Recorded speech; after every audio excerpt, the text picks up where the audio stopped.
changing it. Exactly. Walk us through, because this is one of those crazy stories. I can't imagine how you pulled this off. Your first ultra marathon, which you got into like really fast, and why you did it, because I think that's incredible. The first ultra marathon wasn't smart at all. So basically what happened was, I was at military free fall school with Morgan Luttrell.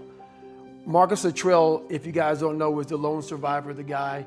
He was in a bad op went bad. He was the only Navy SEAL that lived.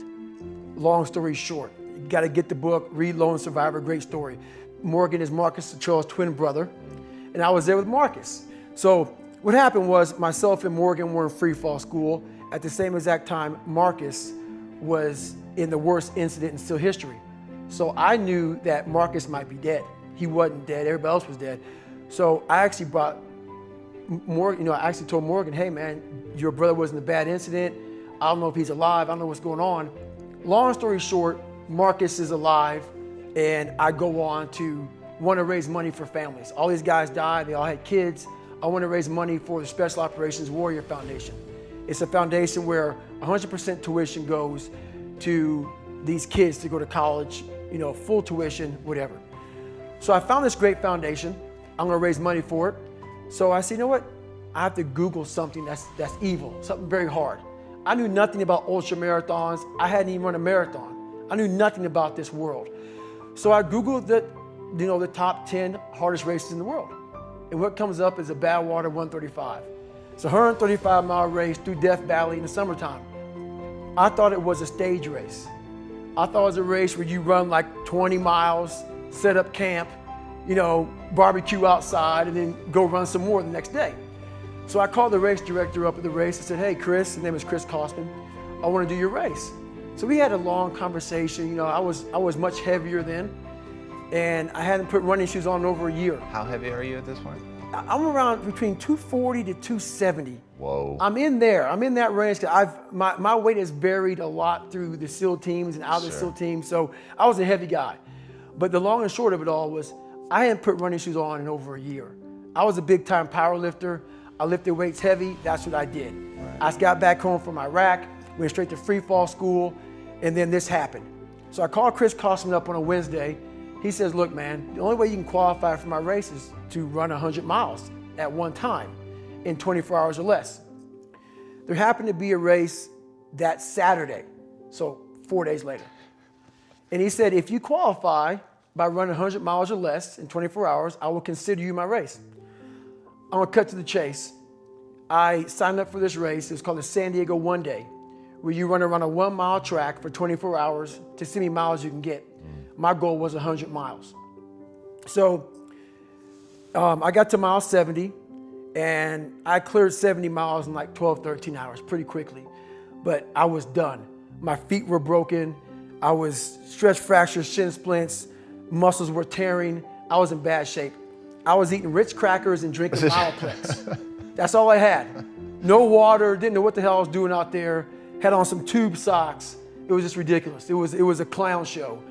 So I sat down at mile 70, and at this time I was married. And I look at my wife and I was like, I'm messed up bad. So I literally start to turn white. And when a black guy turns white, you're pretty fucked up.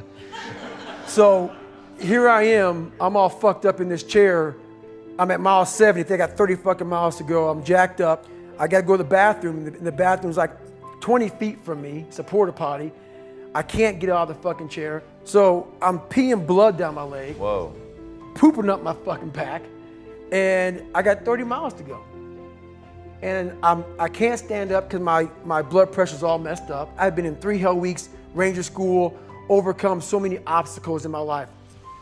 This last 30 miles of this race is when I realized a human being is not so human anymore.